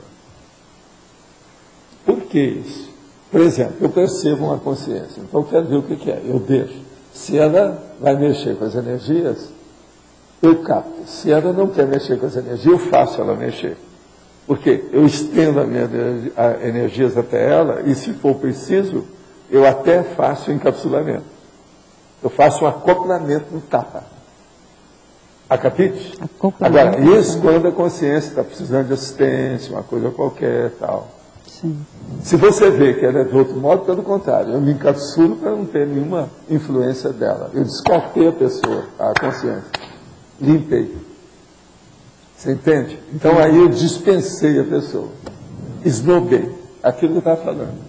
Às vezes é necessário fazer isso. É a banana técnica. Você tem que menosprezar. O menosprezo é terrível. Tem que saber escolher. Para ser cosmoético, tem que ser muito bem escolhido. Tem que saber onde é que você está. Agora, com o passar do tempo, eu já sei tudo, eu não preciso de ver a consciência, eu não preciso de entrar na minha tela mental, o processo, eu já sei tudo antes. Entende? Sim. Agora, é essa confiança que faz eu cortar a voz da pessoa que está aí, quando eu estou vendo que tem um assediador, uma coisa. Está entendendo? Que eu corto a conversa dela antes da hora. Não vou esperar para não falar besteira. Abobrinha. Afinal de contas, nós plantamos mandioca, mas não abobrinha. Tá certo? Você entendeu isso aí, mais ou menos, a situação? Claríssimo. Agora, ó, cada um aqui já deve ter uma sinalética assim. Tem muitos aqui que devem ter uma sinalética de banho de energia. Sim. Eles chegam no lugar e recebem aquele banho. dá um frio na espinha, deu um negócio aqui na minha cabeça. Oh, isso tudo é sinalético. Agora, no meu caso, por exemplo, ele é um pouco mais abrangente, ele é grandão, cada processo é impressivo. Agora, todo lado que eu vou, eu vivo tendo essa sensibilidade. Mesmo eu não querendo, isso é automático mesmo. Do jeito que eu piso, eu sensibilizo o ambiente. Você está entendendo? Eu capto o que é que tem. Às vezes eu acerto. Na maioria das vezes eu acerto de algum modo. Entende? Esse é o caminho. Agora, com o tempo, você vai aperfeiçoando isso tudo, né? É assim que você chega na pangrafia. Na pangrafia junta todos os fenômenos juntos. Entende como é que é? Sim. Agora, por exemplo, quando o negócio é sério, eu capto a consciência e chego até a minha aqui, para ver o que é. E eu deixo dar todos os alarmes e campainhas para a gente ver o nível da consciência. Pelo que eu escuto dentro de mim, do meu micro-universo consciencial, eu sei o tipão da pessoa, da consciência. Lá tudo é com o tempo. Agora veja, eu estou vendo a televisão, quando eles trazem uma consciência dessa. Eu continuo vendo a televisão e estou lá trabalhando com as energias, com o negócio todo com ela, sem nada. Um dia desse eu convidei a consciência para sentar na cama e ver o filme comigo. Ela ficou e viu. Viu o filme durante muito tempo lá sentada. E outra coisa, sentiu bem, entendeu o filme. Aí. É como se fosse... Tudo é um processo sinalético, você está entendendo? Agora vocês vejam bem, vocês já sentiram alguém ver o filme com você? Agora, você sabe, eu tenho uma cadeira de papai no lado da cama. Então, tem um outro lado da cama que a Graça às vezes vem e recosta para ver filme junto comigo. Ela não estava naquele, ela estava fora. Estava lá fazendo a fitness dela, tal, o horário dela. Então, a consciência ficou lá. Agora, eu de vez em quando fazia algum comentário dela. Você veja bem isso, ó, por causa disso. Atualizando as coisas do filme, né, para a consciência. Agora, lá pelas tantas, chegou um dos nossos amigos e levou a consciência. Sim. Uma outra coisa, eu gostei muito da companhia da pessoa. Adivinha como era a consciência? Era um mulherão. Bonito. Mulherão bonito, inteligente, tudo, mas chegou bem perturbado. Ela tinha sido professora, ela falou. Professor, agora, o senhor tem então uma série de mecanismos que fazem o senhor identificar automaticamente no momento. Tem. O assédio, a central extrafísica, o amparo. Eu não preciso de acionar isso não, isso tudo fica automático com o tempo. Sim. As minhas coisas são todas automáticas nisso aí. Por isso que, dentro do processo, você às vezes tem mesmo que interferir naquilo que está andando, para cortar o desperdício de tempo, energia, conversa, opção de coisa. Você vai direto aos finalmente. Sim. Isso às vezes é muito importante. Professor, nesse caso da mega sinalética, qual seria a importância de mapear ela dentre as outras sinaléticas na vida? Não, assim? A sinalética tem que mapear desde o primeiro sintoma, ou sensação, ou vivência que você tem em matéria de para você desenvolver, porque senão não adianta, você não desenvolve. Agora, a mega... Sem anotar isso aí é bobagem. A pessoa vai ficar sempre bronca. O nome é esse, bronca. É assim que o povo chamava. Eu sou muito bronco em parapsiquismo, não entendo nada disso. Então, é um problema isso aí. Ela vai continuar sendo. A bronquidão, ou a bronquitude, não é de brusquidão. Quer dizer, ela não muda de uma hora para outra. Tem que fazer muito esforço. Então, veja, a bronquidão não é de brusquidão. Entendeu? É assim que eu falava lá na década de 50. A questão seria assim, vai ser natural o mapeamento da mega sinalética, ou você deve ir atrás dela? Deve ir atrás dela. Anotar tudo, saber tudo, quanto mais melhor. E quando tiver oportunidade, perceber o que o amparador está falando para você. Que geralmente eles apontam aonde dói, no buziles, no ponto certo. É onde você precisa saber. Então, dentre as Outra sinaletes... coisa também, ter muita observação se você sai do corpo e tem um amparador que está te ajudando. Isso não é à toa, você de ver como é que é. Vou pedir amanhã para vocês me dar uma cadeira dessas brancas, que essa aqui não dá para ficar aqui 2 horas todo dia, tá? Ah, não tem a curva da minha coluna, e eu sou um cara de coluna arrumada. Aqui, se eu for sair daqui a pouco, eu estou tipo Frankenstein. Eu estou sentindo agora, depois de 1h30, ontem eu senti alguma coisa, eu também, essa cadeira aqui não presta não, joga isso fora, tá certo? Vocês me dão uma dessas brancas, aí eu tenho dificuldade de mexer nela aqui. Aquela que eu estou usando, ó, é capaz de não usar mais não, ela está ficando perigosa, ela é muito frágil. Não, mas outro tipo de... Nós temos que escolher umas. Desde que ela tenha a roda para rodar, porque isso aqui, ó, é essa plataforma, é difícil de andar em cima dela. Ó, isso aqui é duro. Ela é cheia de empecilho, de propósito. Agora, isso aqui tem uma coisa, é difícil da pessoa também escorregar, não tem jeito, né? Nessa plataforma não tem jeito. Mas eu estou falando por causa disso, estou ficando assim. Se eu ficar assim, eu tenho que fazer a curva por mim. Ó, ela não faz curva aqui, ó. Não é anatômica. Quem fez isso deve estar sofrendo as consequências. Vem com uma coluna toda alterada. Eu não estou julgando, nem fazendo maldição, nem julgando, mas pessoas sem cabeça. Eu penso o quê? Que o povo é o quê? Boneco de ventríloco. Você queria falar? Valdo, por favor, na página 85, em caracterologia. O que você quer? Você coloca aí eunuco intelectual, científico, conjugal e religioso. Qual seria o mais grave dos 3? Mais grave aqui? Depende da pessoa.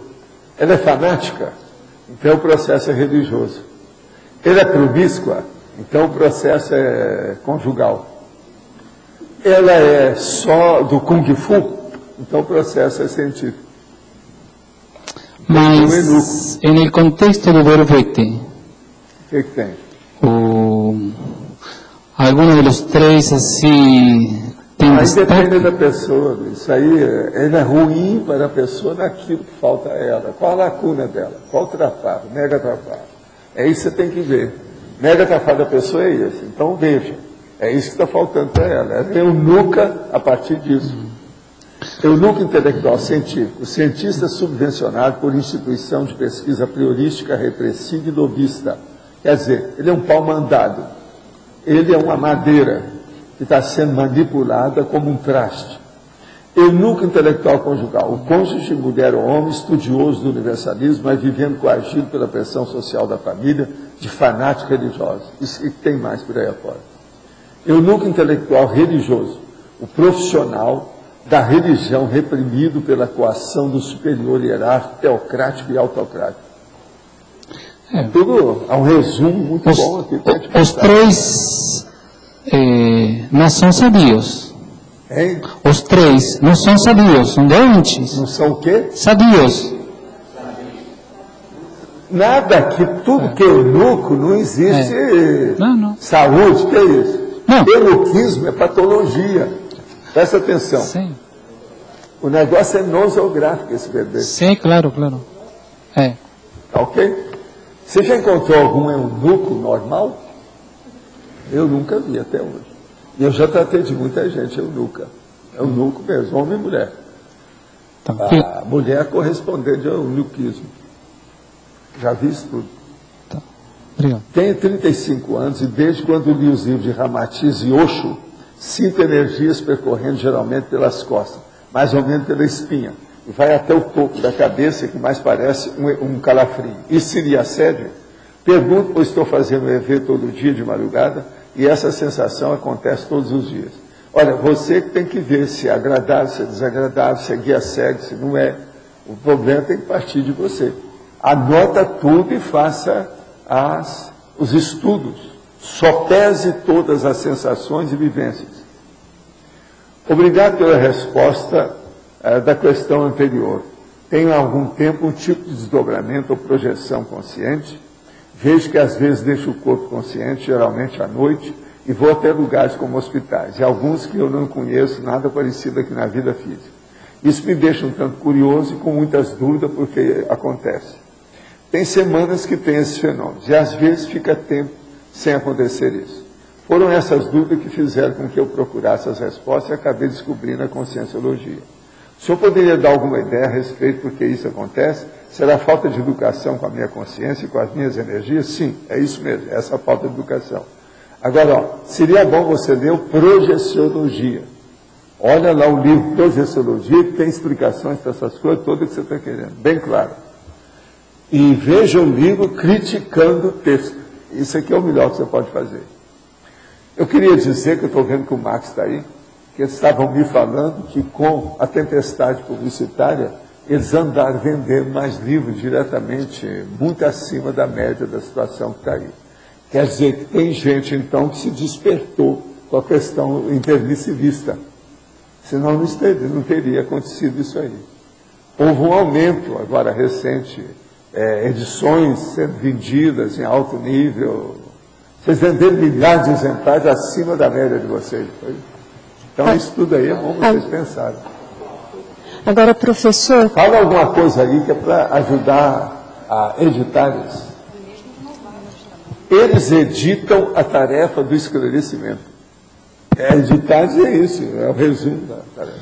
Uma coisa que chamou a atenção da gente é que houve um pedido de uma distribuidora, que é uma distribuidora nacional, que a gente já tinha contato, né? E a gente trabalhava mais com ela com os dicionários de verbos, né? E eles pediram livros também de variados, outros títulos, Nossa Evolução, Manual da TENEPS, o livro da Marlo também, e fizeram pedido comprando e pagando à vista, né? Para poder distribuir para livrarias do Brasil. Quer dizer, o negócio está dando valor, senão eles não iam fazer uma coisa. Não, o que a gente estava comentando que pelo menos desde que eu estou no Editares, isso não tinha acontecido, né? Maior, está na cara. E a demanda do público em geral, porque essa distribuidora, ela atende às livrarias gerais do Brasil, entende? Então é gente que está indo procurar na livraria e pedindo, tem um livro tal? Aí não tem, aí eles pedem para entregar com urgência. Tanto é que eles pagaram à vista para entregar com urgência para eles. Isso é o trabalho da tempestade publicitária, é o resultado já. A gente considera que já é porque isso nunca tinha acontecido, né? Com o César ficar sabendo. O César, você explica. Não, a gente passa para ele lá. Vai ser bom. Obrigado. Né?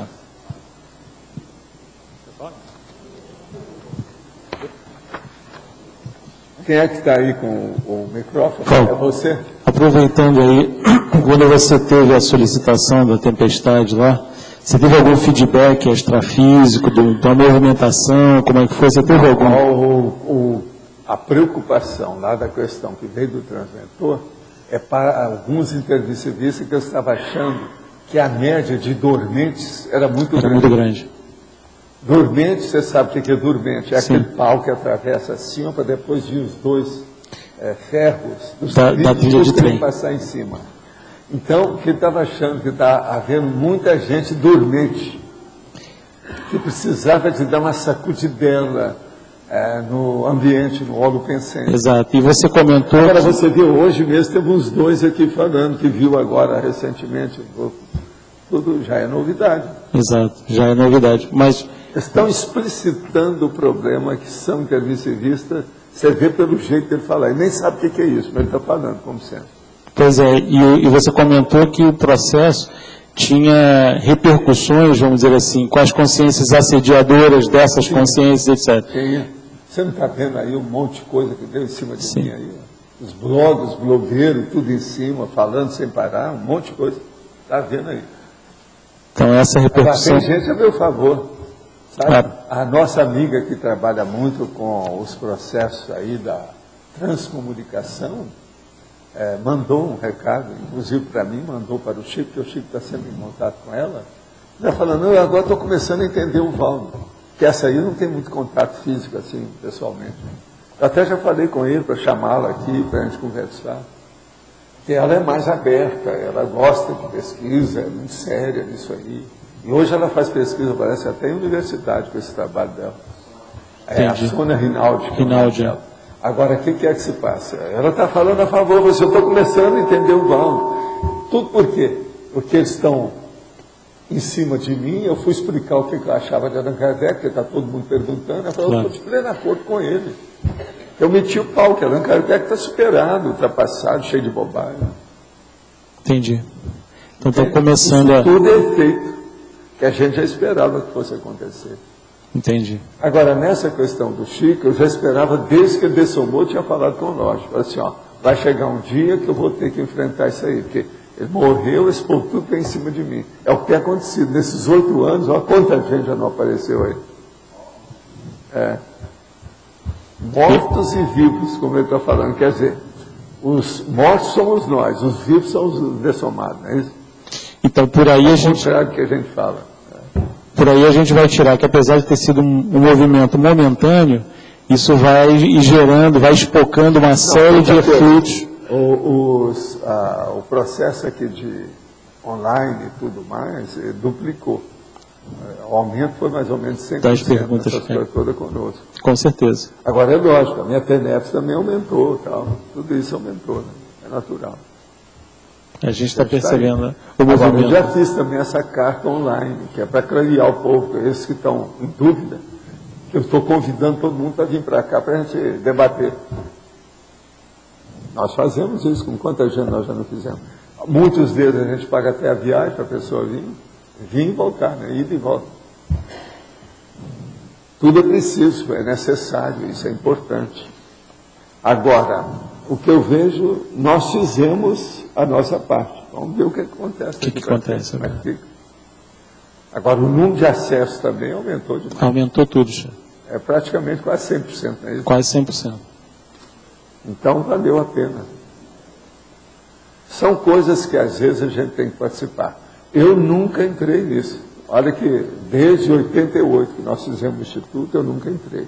Nós entramos assim, residualmente, pontualmente, do ponto de vista de província, como aconteceu Sim. lá, eu e o César, lá em Floripa, durante alguns anos. A gente colocar na televisão, eu tinha 1.600 pessoas para falar. A briga era enorme, mas ficar não adianta. Agora, despertar aquele intermissivista dormente, vale a pena sim. Dormente, vamos lembrar do dormente da Estrada de Ferro, que a gente entende tudo. Entendi. Por quê? A Estrada de Ferro é isso. O cara está dormindo, vem o trem, passa por cima dele, está ligando aí para a história. Agora veja, o que é a Conscienciologia? A Conscienciologia é a caravana que vai seguindo. Agora, no meio, aparecem os cães vadios latindo. A hora que a caravana passa. Ela vai passando. E os cães gritam nas laterais. Geralmente são vadios, porque você está no deserto. Esses cães vadios, geralmente, estão no deserto. A caravana está passando no deserto. É assim que é o árabe, lá, os tuaregues, o povo todo é desse jeito. A Conscienciologia é justamente isso. Por quê? É a caravana das neo-verpons. As neo-verpons criam os latidos dos cães vadios. Entendi. A metáfora não é minha, ela vem há séculos, que eles já falam isso. A caravana passa e os cães ladram. É um fato. Agora, o problema é que são os cães vadios que estão no deserto, que a caravana está atravessando.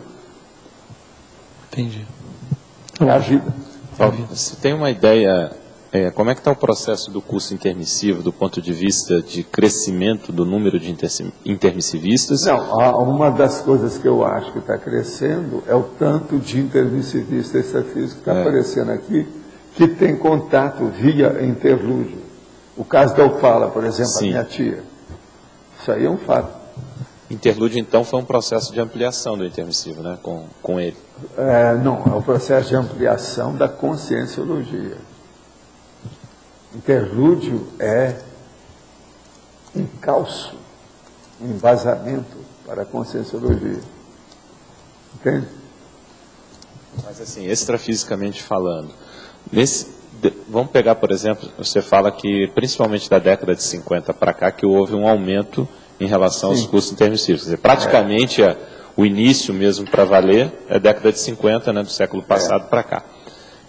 Mas a gente pode falar, por exemplo, se pegar desde o início do Instituto, que ano a ano o número de consciex que estão participando de intermissivo, do curso intermissivo, o que eu vejo amplia ou não? Isso é cíclico? Ampliando tudo, o processo da reorganização está aumentando, e o problema também da turma aqui, entre vocês, por exemplo, o número de lucidez intermissiva ou intermissivista é maior. Não dá mais para a gente comparar do jeito que era na década aí, do início de 90, por exemplo, com hoje. O nível aí superou demais. As coisas que eu estou falando, eu já falo, já tem plateia, tem público, tem ressonância, tem eco. Antes não tinha nada disso. Se eu falasse uma coisa nova, que demorava um mês até a gente explicar, e sempre tinha os retardatários que vinham com a conversa depois para explicar. Hoje já não tem mais nada disso. Agora, você tem que ver que, junto com isso, houve também o montante muito maior de esclarecimento das coisas que eu escrevi de lá para cá. Né? Sem dúvida. Mas assim... Nós estamos caminhando para 7 mil verbetes.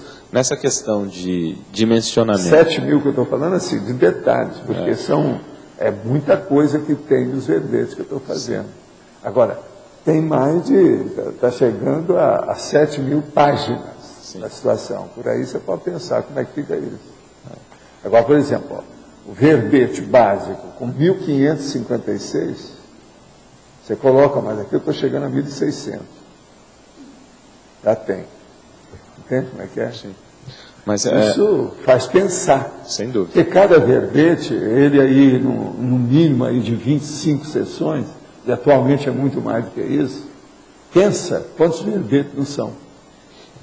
Ainda mais aquela fórmula de cada linha ter uma ideia, no mínimo, né? Aí, pronto. A coisa é muito maior. Muito mais ampla. Mas a questão de dimensionamentos, por exemplo, se a gente pegasse as décadas, a década de 70, década de 80, 90, agora essa primeira década do novo milênio. Percentualmente, você poderia arriscar o crescimento do curso intermissivo? Por exemplo, década de 70 para a década de 80, cresceu 100% o número? Tudo aumentou muito, mas eu não sei. Você não tem noção, assim. Não, né? Mas tudo aumentou muito. Agora, aumentou por causa do processo, do nível das pessoas que chegam, né? A gente vê como é que é isso. É porque você sempre falou que... Atualmente já tem gente interessada dentro das outras religiões, já tem gente interessada dentro da academia. Isso não tinha nada antes. Eles só me combatiam, agora não. Já começa a ter uma abertura. Tá vindo, já tem os caras que vêm, tem um outro que está defendendo tese, algumas coisas, tudo com a raiz nossa. Isso não tinha nada. Alguma coisa está ocorrendo. Você sempre comentou, da mesma forma que há o processo da ampliação das consréus devido a Reubex, para também compensar, justamente. Você tem teria aquelas isso. consciências também que vêm para ajudar. Agora, fazer uma outra pergunta Você também. já viu o tanto de amparadores diferentes que ultimamente tem aparecido aqui? Eu às vezes falo para vocês. Eu não falo tudo, hein? Eu falo uma coisa ou outra. Sim. Agora, o que se passa? Eu nunca vi isso. Houve uma ampliação disso. Na minha vida inteira, eu nunca vi isso em lugar nenhum. E outra coisa, são as personalidades assim de circo, de jardim zoológico, de palco, entende? Muito estranhas, porque diferentes, de alto nível, muito nível técnico. Por exemplo, só esse cara que apareceu aí, esse Hermes. Isso aí faz você pensar um ano sobre a personalidade. E olha que eu estudo personalidade já há um bocadinho de tempo, né? Mas ele entorta a sua cabeça para as coisas que ele faz, matéria de energia. Agora, Valdo. Ele dá nó. Você está entendendo? Você sempre comentou a questão daquela relação estatística de uma consim para 9 consciex, né? Então tem uma correlação aí. Você teria algum número, pelo menos... a tendência vai ser diminuir devido às transmigrações. A ressoma também maior. Mas daqui uns 100 anos nós vamos ter uma ideia disso. Mas assim... Mas vai demorar. Você poderia arriscar ou tem alguma Eles ideia? não pegam as pessoas assim no tapa. Eles não fazem nada de afogadilha. Nada com impulsividade. Tudo é muito estudado. Com assodamento. Então eu acho que precisa de uns 100 anos para a gente ver isso aí. Mas você poderia arriscar alguma relação estatística entre número de consréus e intermissivistas? Uma única coisa eu posso te falar. Está saindo mais do que chegando. Isso eu vi eles falando. De consréus? Saindo mais consréus. Está saindo mais consréus do que chegando aí para ajudar. O que é normal, né? Eu acho isso até o mais correto. Então, por exemplo, os extraterrestres lá do EM, esse negócio todo é em menor número, não é igual o povo que está saindo daqui. Então está aliviando a Terra, está desafogando, extrafisicamente está desafogando uma opção de coisa. A gente não sabe o quanto, mas isso está ocorrendo. E a visitação definitiva, a vinda de gente nova é menor. Entende? Então tem mais emigrante do que imigrante. É. Do ponto de vista extrafísico. É isso aí. Agora, mas assim, em relação a para quantas consréus, mais ou menos nesse equilíbrio, você teria ideia, equivale um intermissivista para pesar isso, compensar? Você não tem isso. Eu só sei que consréus são bilhões. Se a gente tivesse um número, né, de peso... Intermissivistas não são. Para a gente saber qual que é essa proporção de equilíbrio. Intermissivistas não são. É a única coisa que eu sei. Professor Valdo. Sim. Eu não entendi o que o senhor falou. Estão sendo transmigradas para fora do planeta mais consréus do que a quantidade que está sendo ressomada? Não. Está vindo para o planeta. A gente consciência extrafísica nós estamos falando. Não é intrafísica, não. Quer dizer, está saindo mais consciência do que chegando aqui no planeta. Então está aliviando, está desafogando, O planeta já estava chegando a um nível extrafisicamente que estava julgando consciência pelo ladrão. Então agora precisa de desafogar um pouco, aliviar um pouquinho isso aí. Para a superpopulação, né? Uma outra coisa, nós já estamos chegando a 60 anos de trabalho ali, ó. Eu estou nesses 60 anos, desde que eles começaram, violentamente aí no caso. O meu caso lá com o Chico Xavier já estava incluído nisso. A minha retirada dele de Pedro Leopoldo lá estava nisso. Mas eu não quero falar nisso, porque senão os espíritos ainda vão ficar mais perturbados ainda com as coisas. As coisas que eu sei da ocasião. Valdo, me diz uma coisa, mas essa transmigração de consciência para fora já estava previsto ou está sendo plano B? Outra coisa, o que está tudo acontecendo nesse planeta já aconteceu com muitos outros. Não tem novidade nenhuma para esse povo. Eles sabem tudo o que eles estão fazendo. Não há surpresa. Então isso aí não seria o plano A, geralmente, raramente é mudado para um plano B, porque tudo está sob controle. Val. Então a gente poderia falar que na questão da Helbex existem 3 estratégias. Uma é a transmigração, outra é a ressoma dessas consréus, e outra a questão do aumento de intermissivistas.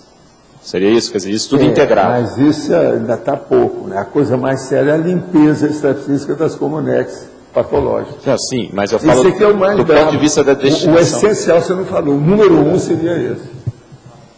É a limpeza das comunex extrafísicas. É isso aí que precisa, por causa do processo da paratrosfera, né?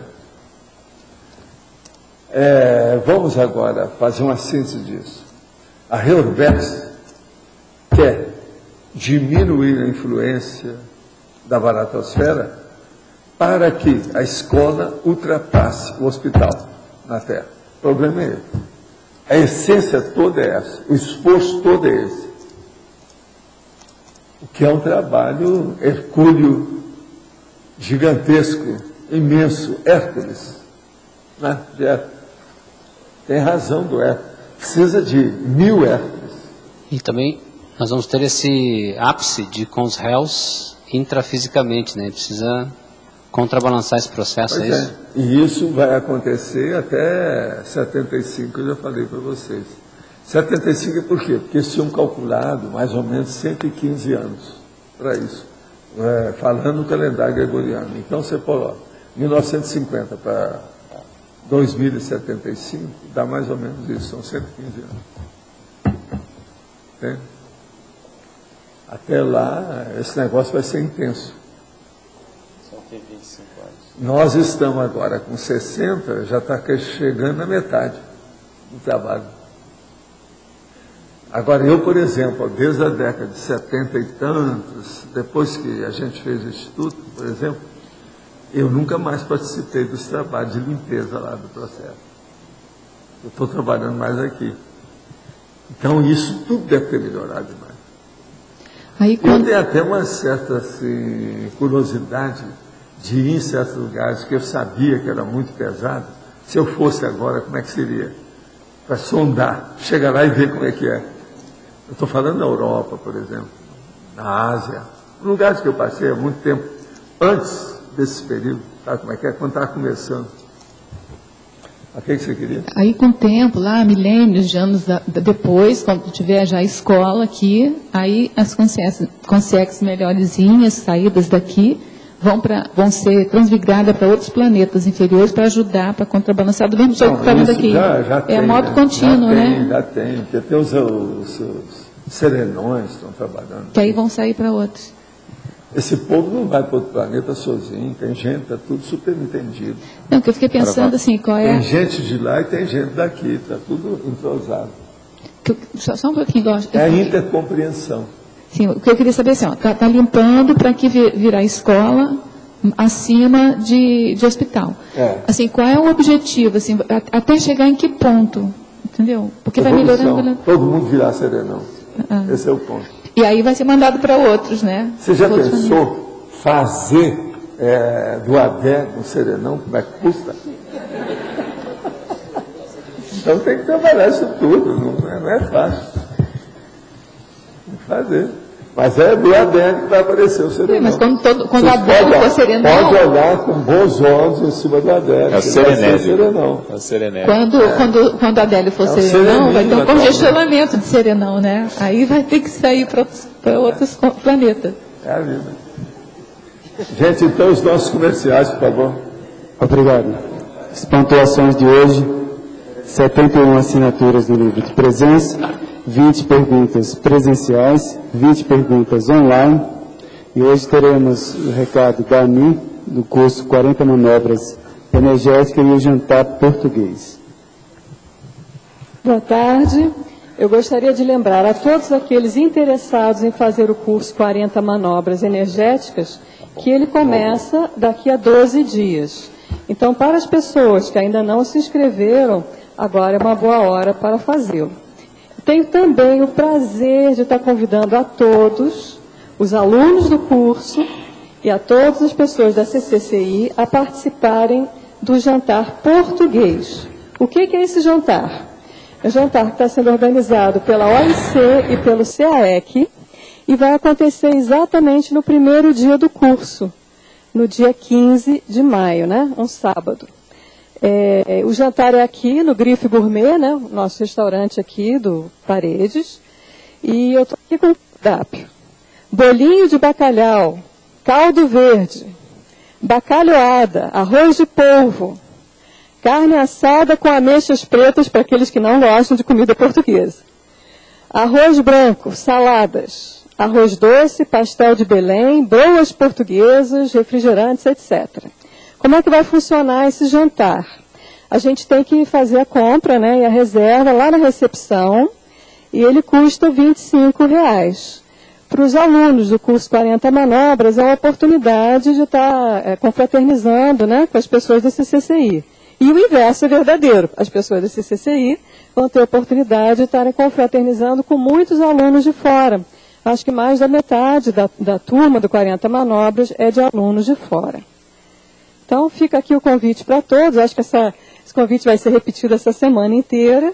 E a gente pede, né, que vocês façam essas inscrições. Lembrando que o professor Mário Oliveira é português. Então, esse é um ensejo também para esse jantar. Obrigada e até lá. Lembrando a todos, amanhã teremos o verbete Suma Conceitual e a especialidade é Mentalsomatologia. Amanhã também teremos 20 novos verbetes para a eleição. Obrigado a todos e uma boa tarde.